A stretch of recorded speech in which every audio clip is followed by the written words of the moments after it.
Friends, welcome to the Pharma Junction. So, today we are starting with a new topic that is pathogenesis of cell injury. So, इससे previous video में हमने अपने topic cover किए थे introduction, definition, homeostasis, components, types of feedback system and causes of cell injury. और आज हम पढ़ेंगे pathogenesis of cell injury. So, what do you mean by pathogenesis of cell injury? Pathogenesis क्या है? It refers to the series of events and mechanism that lead to the cellular damage or dysfunction. Means pathogenesis means series of events means कौन से events जो हैं वो होते हैं और वो एक सेल डैमेज कॉज कराते हैं। मीन्स मैकेनिज्म हम इसके अंदर पढ़ते हैं कि किस प्रोसेस के थ्रू जो है सेल डैमेज हो रहा है, और जो वो प्रोसेस की स्टडी होगी वही पैथोजेनेसिस होगा।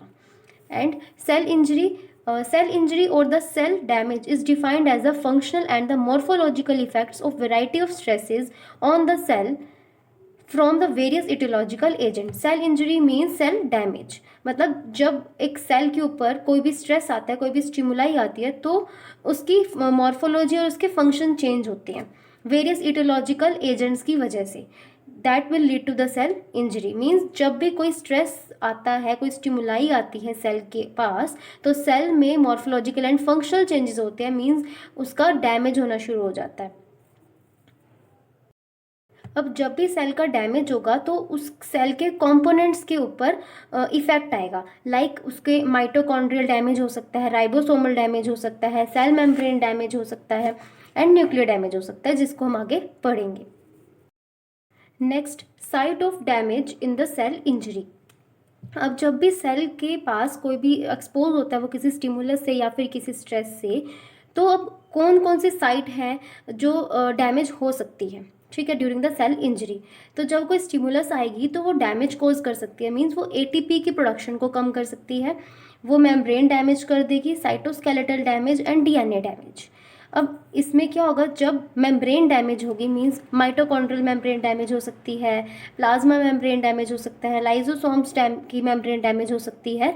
तो जब माइटोकॉन्ड्रिया डैमेज हो जाएगी तो माइटोकॉन्ड्रिया जो है एक power house of the cell है। मींस उसके अंदर एटीपी की प्रोडक्शन होती है जो सेल को एनर्जी प्रोवाइड करती है।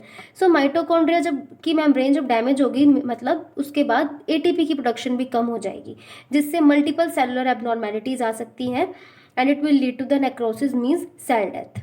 अब mitochondria damage means cell death हो जाएगी एंड प्लाज्मा मेम्ब्रेन डैमेज हो जाएगी जब, तो जो सेल के कंपोनेंट्स हैं वो सारे लीक आउट हो जाएंगे and it will lead to the necrosis cell death. And जब लाइजोसोम्स डैमेज हो जाएगा, मीन्स जो लाइजोसोम में क्या होगा, जब डैमेज होगा, मेम्ब्रेन डैमेज होगी, तो enzymatic digestion of seller components, मतलब जो लाइजोसोम्स में इंजाइम्स प्रेजेंट होंगे वो बाहर आ जाएंगे और वो इंजाइम जो है सेलर कंपोनेंट्स को डाइजेस्ट करेंगे। उसके बाद सेल के जो कंपोनेंट्स हैं वो डैमेज होंगे and it will also lead to the necrosis cell death. और जब साइटोस्केलेटल डैमेज होगा, वो मेम्ब्रेन की इंटीग्रिटी को मेंटेन करता है, स्ट्रक्चर शेप मेंटेन करता है, तो मेम्ब्रेन डैमेज हो जाएगी एंड सेल डेथ हो जाएगी। और जब डीएनए डैमेज होगा, जब डीएनए ही प्रेजेंट नहीं होगा, डीएनए डैमेज हो जाएगा सेल में, तो वो सेल डेथ कोज करेगा। सबसे पहले हम देखते हैं mitochondrial damage. Mitochondrial damage play a critical role in the cell injury and have significant implications for cellular functions and overall tissue health. जब माइटोकॉन्ड्रिया डैमेज होगा तो उसका इफेक्ट होगा पूरे सेलुलर फंक्शन पे एंड ओवरऑल टिश्यू की health पे। क्यों? क्योंकि जो माइटोकॉन्ड्रिया है वो एक power house of the cell है, वो responsible for generating most of the cell energy in the form of ATP. किसके थ्रू? ऑक्सीडेटिव फॉस्फोराइलेशन के थ्रू वो एटीपी बनाता है। इसलिए जब माइटोकॉन्ड्रिया डैमेज होगा, एटीपी की प्रोडक्शन नहीं होगी, मीन्स डिप्लीशन ऑफ एटीपी होगा। अब माइटोकॉन्ड्रिया डैमेज कैसे हो सकता है? या तो जब सेल इंजरी होती है तो उस टाइम क्या होगा कि साइटोसॉल में कैल्शियम का लेवल इंक्रीज हो जाएगा, it will lead to the mitochondria damage. And reactive oxygen species means कुछ फ्री रेडिकल्स होते हैं जो ऑक्सीडेशन करवा के माइटोकॉन्ड्रिया को डैमेज करवा देंगे। And oxygen deprivation means oxygen की जब कमी हो जाती है, hypoxia and toxins, hypoxia also deficiency of oxygen and कुछ टॉक्सिन्स की वजह से माइटोकॉन्ड्रिया डैमेज हो सकता है। These are the causes and consequences. अब इसके डैमेज, जब माइटोकॉन्ड्रिया डैमेज होगा तो क्या हो सकता है, डिप्लीशन ऑफ एटीपी, एटीपी नहीं बनेगा, formation of reactive oxygen species, again और ज़्यादा रिएक्टिव ऑक्सीजन स्पीशीज बनेंगे, और जो ये रिएक्टिव ऑक्सीजन स्पीशीज होते हैं फ्री रेडिकल्स होते हैं जो फर्दर सेलुलर कॉम्पोनेंट्स को डैमेज करते हैं via oxidation. And formation of mitochondrial permeability transition pore, means mitochondria के अंदर पोर्स बन जाएंगे जिससे माइटोकॉन्ड्रियल के जो कंपोनेंट्स हैं इंटरनल वो बाहर आ जाएंगे और माइटोकॉन्ड्रिया डैमेज हो जाएगा। And leakage of mitochondrial protein into the cytoplasm, mitochondrial protein भी साइटोप्लाज्म में आ जाएगा। दीज आर द कॉन्सिक्वेंसेज जब अगर माइटोकॉन्ड्रिया को अगर कोई इंजरी होगी तो। अब इस फ्लो डायग्राम के साथ हम समझते हैं कि अगर कोई भी इंजरी आती है सेल पे तो माइटोकॉन्ड्रिया डैमेज होगा तो सेल की डेथ कैसे होती है।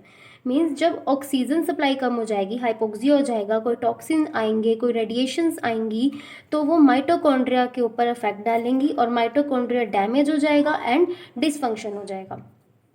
अब एटीपी की जनरेशन हो जाएगी कम क्योंकि माइटोकॉन्ड्रिया डैमेज हो गया एंड आरओएस की प्रोडक्शन इंक्रीज हो जाएगी, जिससे क्या होगा, मल्टीपल सेलुलर एबनॉर्मेलिटीज़ आ जाएंगी क्योंकि एटीपी जब नहीं होगा सेल में तो एनर्जी नहीं बनेगी मिलेगी, इसीलिए सेलुलर एबनॉर्मेलिटीज़ आ जाएंगी और उससे क्या हो जाएगा, सेल डेथ हो जाएगा। अब इसमें भी यही है कि जब माइटोकॉन्ड्रिया डैमेज होता है तो कैसे सेल इंजरी होती है, सेल डेथ होती है। तो इसमें क्या हुआ, जब भी सर्वाइवल एजेंट्स कम होते हैं, डीएनए डैमेज होता है, प्रोटीन डैमेज होगा तो उसकी वजह से क्या होगा, प्रो एपोप्टोटिक बॉडीज़ इंक्रीज होती हैं and anti apoptotic body proteins जो होती हैं वो कम हो जाती हैं। प्रो एपोप्टोटिक प्रोटीन्स मीन्स जो एपोप्टोसिस करवाती है and anti apoptotic proteins means जो एपोप्टोसिस होने से प्रिवेंट करती हैं। सो जब माइटोकॉन्ड्रिया डैमेज होगा तो लीकेज होनी शुरू हो जाएगी किसकी, माइटोकॉन्ड्रियल प्रोटीन की। उसकी वजह से क्या होगा, एपोप्टोसिस होगी, मीन्स एपोप्टोटिक बॉडीज़ बनेंगी और वो एपोप्टोटिक बॉडीज़ फर्दर क्या हो जाएंगी, फैगोसाइटोस्ड हो जाएंगी। अब जब माइटोकॉन्ड्रिया डैमेज हो रहा है यहाँ पर तो वो सेल इंजरी कॉज करेगा। Next, depletion of ATP. जब माइटोकॉन्ड्रिया डैमेज होगा तो एटीपी की डिप्लीशन होगी। फर्दर एटीपी की डिप्लीशन होने से क्या क्या कॉन्सिक्वेंसेज आते हैं, reduction of ATP level in the fundamental cause of necrotic cell death. जब भी एटीपी लेवल कम होता है तो वो नेक्रोटिक सेल डेथ कॉज करता है।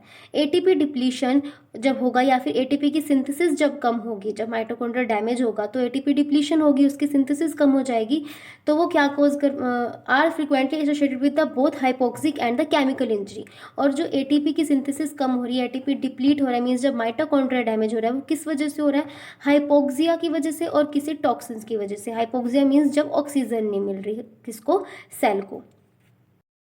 नेक्स्ट, अब जब एटीपी का जो प्रोडक्शन कम हो जाएगा, सेल में एटीपी कम हो जाएगी तो वो क्या कॉज करेगा, failure of cell membrane sodium pump. जो सेल मेम्ब्रेन के ऊपर सोडियम पोटेशियम पंप होते हैं वो फेलियर हो जाएगा, मतलब वो इनएक्टिव हो जाएंगे और एनारोबिक ग्लाइकोलिसिस इंक्रीज हो जाएगी, मीन्स ग्लूकोज का ब्रेकडाउन होना शुरू हो जाएगा। कैल्शियम पंप फेल हो जाएंगे जिसकी वजह से कैल्शियम बहुत ज़्यादा एंटर करेगा सेल में एंड हमने पढ़ा था कि जब कैल्शियम ज़्यादा हो जाता है तो वो सेल इंजरी कॉज करता है और माइटोकॉन्ड्रिया डैमेज कॉज करता है। और failure of protein synthesis in the ribosomes में एबनॉर्मेलिटीज आ जाएंगी जिसकी वजह से प्रोटीन सिंथेसिस नहीं होगी। अब इसको हम इस फ्लो डायग्राम से समझते हैं कि जब क्या होगा, ये ब्लड वेसल है, क्या होगा, इस्कीमिया मीन्स ब्लड फ्लो कम हो जाएगा तो oxygen supply to the tissues भी कम हो जाएंगी। जब ऑक्सीजन सप्लाई कम हो जाएगी तो माइटोकॉन्ड्रिया को जब ऑक्सीजन नहीं मिलेगी तो ऑक्सीडेटिव फोस्फोराइलेशन ना होने की वजह से एटीपी का प्रोडक्शन क्या हो जाएगा, कम।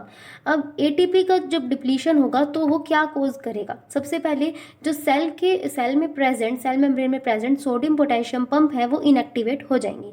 Sodium potassium pump is responsible, किस लिए रिस्पॉन्सिबल होता है, वो सोडियम की इफ्लक्स करवाता है एंड पोटेशियम की इनफ्लक्स करवाता है। तो जब वो डैमेज हो जाएंगे तो सेल के अंदर कैल्शियम, वाटर एंड सोडियम का इनफ्लक्स बढ़ जाएगा और पोटेशियम का इफ्लक्स बाहर जाना पोटेशियम का बढ़ जाएगा। अब क्या होगा, जब बहुत ज़्यादा वाटर, सोडियम, कैल्शियम अंदर आएगा तो एंडोप्लाज्मिक रेक्टिकुलम की स्वेलिंग हो जाएगी और आगे सेल की भी स्वेलिंग हो जाएगी। तो जब इसकी स्वेलिंग हो जाएगी तो सेल क्या हो जाएगा, burst and it will lead to the cell death. और यही जो है सेल इंजरी का पैथोजेनेसिस हो गया, उस मतलब एक प्रोसेस जिससे सेल इंजरी हुई है। उसके बाद जब एटीपी कम होगा और उसकी वजह से क्या होगा, एनारोबिक ग्लाइकोलिसिस इंक्रीज हो जाएगी, मींस जो ग्लूकोज है उसका ब्रेकडाउन बढ़ जाएगा और ग्लूकोज का लेवल कम हो जाएगा सेल में, और ग्लाइकोजन क्या हो जाएगा, कम, और लैक्टिक एसिड की सिंथेसिस भी सेल में बढ़ जाएगी, जिससे पीएच जो है बहुत ज़्यादा एसिडिक लेवल पे चला जाएगा।